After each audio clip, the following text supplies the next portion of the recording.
Hello friends, welcome to target online exam. आज हम discussion करेंगे सीडीपी आपके एग्जाम के लिए इम्पोर्टेंट है। तो चलिए स्टार्ट करते हैं। क्वेश्चन नंबर फर्स्ट है, व्यक्तित्व के निर्माण की शुरुआत होती है। जो पर्सनालिटी है इसकी शुरुआत कहाँ से होती है? परिवार से होती है, विद्यालय से, समाज से या भीड़ से? देखिए यहाँ पर विद्यालय, समाज और भीड़ नहीं होगा। जो व्यक्तित्व के निर्माण की शुरुआत होती है उसके परिवार से होती है। आपकी पर्सनालिटी बताती है कि आपका परिवार कैसा है। नेक्स्ट है, किशोरावस्था की ऐसी आदत जिसमें खुद को भूखा रखने की प्रवृत्ति होती है तथा यह ज्यादा बालिकाओं में पाई जाती है, ऐसी अवस्था को कहा जाता है। जो भूखा रखने की प्रवृत्ति होती है यह बालिकाओं में पाई जाती है, ऐसी अवस्था को क्या कहते हैं? एनोरेक्सिया नर्वोसा कहते हैं, या डेलिरियम ट्रेमेंस कहते हैं, या स्वलीनता कहते हैं, या डाउन सिंड्रोम कहते हैं? इसका आंसर यहाँ पर ए सही होगा। एनोरेक्सिया नर्वोसा कहते हैं। इंपॉर्टेंट है, आपके एग्जाम में यह क्वेश्चन पूछा जा सकता है। नेक्स्ट है, दो बच्चे एक ही वर्ष के एक ही महीने में पैदा हुए हैं, उनमें कौन सी समानता होनी चाहिए? दो बच्चे हैं, एक वर्ष के एक ही महीने में पैदा हुए हैं, उनकी मानसिक आयु में समानता होगी, या बुद्धि लब्धि की समानता होगी, या उनकी वास्तविक आयु होगी, या परिपक्वता की मात्रा होगी? थर्ड का आंसर यहाँ पर सी सही होगा, उनकी वास्तविक आयु होगी। नेक्स्ट है, ओइडिपस कॉम्प्लेक्स कहते हैं, किसको कहते हैं? मात्र विरोधी भावना ग्रंथि को कहते हैं, पितृ विरोधी भावना ग्रंथि को कहते हैं, मात्र और पितृ विरोधी भावना ग्रंथि को कहते हैं, या उपर्युक्त में से कोई नहीं? तो यहाँ पर आपको आंसर बताना है, ओइडिपस कॉम्प्लेक्स किस में होती है। देखिए, जो ओडिपस कॉम्प्लेक्स ग्रंथि होती है यह लड़कों में पाई जाती है। किस में पाई जाती है? बॉयज में पाई जाती है।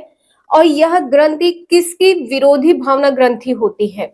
जब बॉयज में पाई जाती है तो पितृ विरोधी भावना ग्रंथि होगा। बी आंसर इसका यहाँ पर सही है। जो इलेक्ट्रा ग्रंथि होती है लड़कियों में पाई जाती है।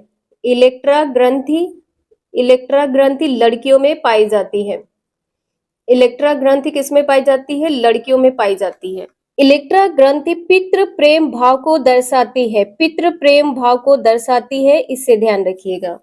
नेक्स्ट है, बाल्यावस्था में सामान्यतः बालक का व्यक्तित्व कैसा होता है? बहिर्मुखी होता है, अंतर्मुखी, या उभयमुखी, या व्यक्तित्वहीन? यहाँ पर ध्यान रखिएगा, बाल्यावस्था की बात की गई है। फिफ्थ का आंसर यहाँ पर पहला सही होगा, बहिर्मुखी होता है। व्यक्तित्व के कितने प्रकार होते हैं? व्यक्तित्व के 3 प्रकार होते हैं। कौन कौन से हैं? बहिर्मुखी है, अंतर्मुखी है और उभयमुखी है। नेक्स्ट है, ईगो और सुपर ईगो की अवधारणा के जन्मदाता है। थॉर्नडाइक है, फ्रायड है, हॉल है, या कोहलर है? 6 का आंसर यहाँ पर बी सही हो जाएगा। ईगो और सुपर ईगो की अवधारणा के जन्मदाता कौन है? सिगमंड फ्रायड है। नेक्स्ट है, चिन्ह अधिगम का सिद्धांत किसने दिया है? गुथरी ने दिया, या दा लिखा है, गुथरी ने दिया है, या टॉलमैन ने दिया है, या रॉस ने दिया है, या हॉल ने दिया है? 7 का आंसर यहाँ पर भी सही होगा। चिन्ह अधिगम सिद्धांत का प्रतिपादन किसने किया है? टॉलमैन ने। नेक्स्ट है, नवीन ज्ञान तथा नवीन प्रतिक्रियाओं का अर्जन करने की प्रक्रिया अधिगम प्रक्रिया है, यह कथन किसका है? थॉर्नडाइक का है, वुडवर्थ का है, गैने का है, या हॉल का है? यह कथन वुडवर्थ का है। बी आंसर यहाँ पर सही है। नेक्स्ट है, विशिष्ट बालकों से तात्पर्य है प्रतिभाशाली बालक होते हैं, सृजनात्मक बालक होते हैं, उच्च बुद्धि लब्धि वाले बालक होते हैं, या इनमें से सभी होते हैं? तो विशिष्ट बालक ऐसे बालक होते हैं जिनमें सृजनात्मकता के गुण पाए जाते हैं, प्रतिभाशाली होते हैं और इनकी बुद्धि लब्धि उच्च होती है। इसका आंसर यहाँ पर डी सही है, इनमें से सभी। नेक्स्ट है, निम्न में से विकास की अवस्था है गुणात्मक, संख्यात्मकता, या निश्चित आयु तक चलने वाली क्रिया है, या शारीरिक अंगों में परिवर्तन का सूचक? विकास, इसका आंसर यहाँ पर कैसे हो जाएगा? गुणात्मक। अंग्रेजी भाषा का पर्सनालिटी शब्द किस लैटिन शब्द से बना है? पर्सोना से, परसो से, परसोना से, या सोना से? इसका आंसर यहाँ पर पहला सही है, परसोना से बना हुआ है। इसका अर्थ क्या होता है? मुखौटा, मास्क होता है। पर्सोना का अर्थ क्या होता है? मास्क। नेक्स्ट है, एक 5 वर्ष के बच्चे में दूसरों के प्रति प्रतिक्रिया तथा संप्रेषण में कमी तथा असामान्य व्यवहार का बार बार प्रयोग करता है, इस तरह के लक्षण किस चीज का प्रतीक है? श्रवण बाधित है, शैक्षिक पिछड़ापन है, सहसोस्वलीनता है, अधिगम अक्षमता है। इसका आंसर यहाँ पर सी सही है, सहसोस्वलीनता है। नेक्स्ट है, वृद्धि की सीमा तय होती है प्राणी के आंतरिक कारकों से, पोषण एवं अभ्यास से, ए बी दोनों से, या इनमें से कोई नहीं। वृद्धि की सीमा किससे तय होती है? प्राणी के आंतरिक कारकों से तथा पोषण एवं अभ्यास से। सी आंसर यहाँ पर सही है, ए बी दोनों पॉइंट यहाँ पर सही है। नेक्स्ट है, विकास की प्रमुख विशेषता नहीं है एक निश्चित क्रम, परिवर्तनशीलता, निश्चित दिशा व लक्ष्य, अभिवृद्धि। इसका आंसर यहाँ पर डी सही है, अभिवृद्धि नहीं है। विकास की प्रमुख विशेषता क्या नहीं है? ग्रोथ, अभिवृद्धि नहीं है। नेक्स्ट है, बाल्यावस्था की प्रमुख मनोवैज्ञानिक विशेषता क्या है? दूसरों पर निर्भरता है, या सामूहिकता की भावना, या धार्मिकता, या अनुकरणात्मक प्रवृत्ति का अभाव है। फिफ्थ का आंसर यहाँ पर बी सही है। बाल्यावस्था की प्रमुख विशेषता क्या है? सामूहिकता की भावना। बाल्यावस्था में बालक समूह में रहना पसंद करते हैं। नेक्स्ट है, शिशुओं की उत्तम विकास की कालावधि क्या है? 1 से 5 माह से, 6 से 10 माह से, 11 से 15 माह से, 16 से 20 माह से। इसका आंसर यहाँ पर पहला सही है, 1 से 5 माह से। शिशुओं की उत्तम विकास की कालावधि 1 से 5 माह है। नेक्स्ट है, अधिगम के लिए केंद्रीय तत्व है। अधिगम है, पुनर्बलन है, जन्मजात है, या उपर्युक्त में से कोई नहीं। इसका आंसर यहाँ पर बी सही है। अधिगम के लिए केंद्रीय तत्व क्या होता है? पुनर्बलन। नेक्स्ट है, अधिगम का व्यवहारिक सिद्धांत निम्न है। संबद्ध प्रतिक्रिया का सिद्धांत, स्किनर का क्रिया प्रसूत अधिगम का सिद्धांत, प्रबलन का सिद्धांत, या उपर्युक्त सभी।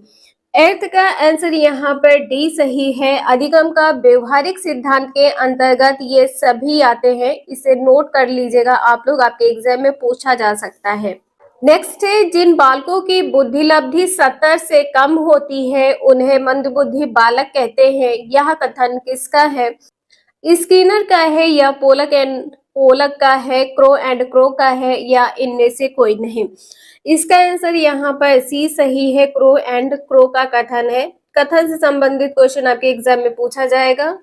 नेक्स्ट है, किस मनोवैज्ञानिक ने अपने 3 वर्षीय पुत्र का अध्ययन किया है? वॉटसन ने, पेस्टोलॉजी ने, स्टेनले हॉल ने, या जेम्स सल्ली ने। इसका आंसर यहाँ पर बी सही है। पेस्टोलॉजी ने अपने 3 वर्षीय पुत्र के ऊपर अध्ययन किया था।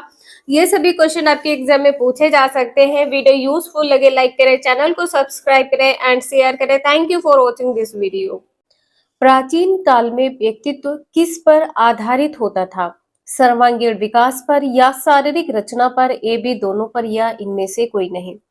इसका आंसर यहाँ पर बी सही है। प्राचीन काल में जो पर्सनालिटी है यह शारीरिक रचना पर आधारित होती थी। नेक्स्ट है, निम्न में से कौन सा शब्द दूरदर्शिता के लिए दिया गया है? Optic atrophy, astigmatism, hyperopia, refraction. 2 का आंसर यहाँ पर सी सही है। दूरदर्शिता के लिए किस शब्द का प्रयोग किया गया है? हाइप्रोपिया का प्रयोग किया गया है। इंपॉर्टेंट है, आपके एग्जाम में क्वेश्चन पूछा जा सकता है, नोट डाउन आप लोग कर लीजिएगा। नेक्स्ट है, गर्भावस्था से परिपक्वता तक होने वाले भौतिक परिवर्तनों को कहा जाता है विवृद्धि, विकास, या परिपक्वता, या उपर्युक्त में से कोई नहीं। थर्ड का आंसर यहाँ पर ए सही हो जाएगा। गर्भावस्था से परिपक्वता तक होने वाले जो भौतिक परिवर्तन होते हैं इसको वृद्धि या विवृद्धि कहते हैं। अभिवृद्धि के घटक कैसे होते हैं? वृद्धि कहिए, अभिवृद्धि कहिए, इसके घटक कैसे होते हैं? मूर्त घटक होते हैं। घटक कैसे होते हैं? मूर्त होते हैं। और इसमें केवल शारीरिक परिवर्तन होता है। इसमें सिर्फ शारीरिक परिवर्तन होता है, शारीरिक परिवर्तन होता है, इसे ध्यान रखिएगा। अभिवृद्धि में शारीरिक परिवर्तन होता है। अभिवृद्धि क्या है? एक जैविक क्रिया है। अभिवृद्धि क्या है? एक जैविक क्रिया है। नेक्स्ट है, भाषा विकास की प्रथम अवस्था में शिशु सर्वप्रथम माता पिता को पुकारता है, गले से अस्पष्ट ध्वनियां निकालता है, सरल वाक्य बोलने लगता है, रोता या चीखता चिल्लाता है। भाषा विकास की प्रथम अवस्था में बालक रोता या चीखता चिल्लाता है। डी आंसर यहाँ पर सही है। नेक्स्ट है बाल्यावस्था में शिक्षा का क्या स्वरूप होना चाहिए। खेलकूद की छूट बिल्कुल नहीं दी जानी चाहिए, बिल्कुल भी नहीं दी जानी चाहिए, ये पॉइंट यहाँ पर गलत है। बच्चे की कभी भी पिटाई नहीं करनी है, ये भी पॉइंट यहाँ पर गलत है। गुरुकुल प्रणाली द्वारा शिक्षा दी जानी चाहिए, ये भी पॉइंट यहाँ पर गलत है। बाल्यावस्था में बालक समूह में रहना पसंद करते हैं। सामूहिक खेलों एवं रचनात्मक कार्यों के माध्यम से शिक्षा दी जानी चाहिए, डी आंसर यहाँ पर सही है। बाल्यावस्था की आयु कब से कब तक की मानी जाती है। 6 से 12 वर्ष की आयु बाल्यावस्था कहलाती है।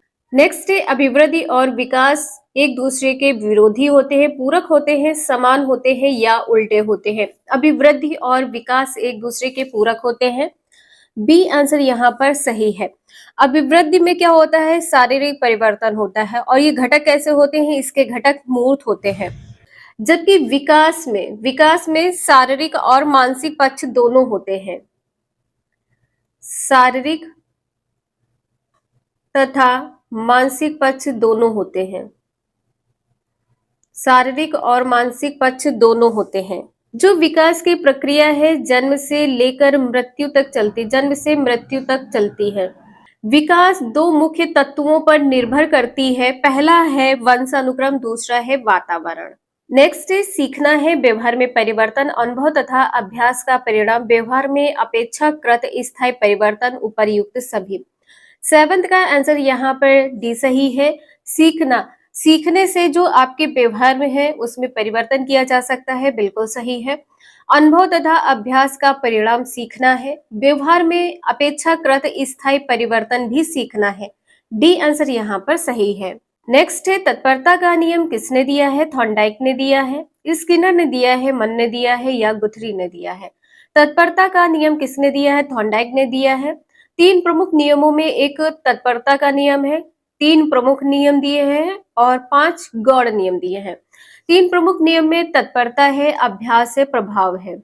अभ्यास का नियम किसने दिया है, थॉर्नडाइक ने। अभ्यास है, प्रभाव तथा तत्परता का नियम, ये सभी नियम किसने दिए हैं, थॉर्नडाइक ने। नेक्स्ट है कौन से बालकों को घर के लिए विशेष कार्य दिया जाना चाहिए। प्रतिभाशाली बालक, पिछड़े बालक, मानसिक रूप से पिछड़े बालक या समस्यात्मक बालक। घर के लिए विशेष रूप से कार्य देने के लिए यहाँ पर कहा गया है। 9th का आंसर यहाँ पर ए सही है, प्रतिभाशाली बालक। नेक्स्ट है बालक का विकास होता है पैर से सिर की ओर, सिर से पैर की ओर, दोनों ओर से या इनमें से कोई नहीं। इसका आंसर यहाँ पर बी सही है, बालक का विकास सिर से पैर की ओर होता है। वीडियो यूजफुल लगे लाइक करें, चैनल को सब्सक्राइब करें एंड शेयर करें। Thank you for watching this video.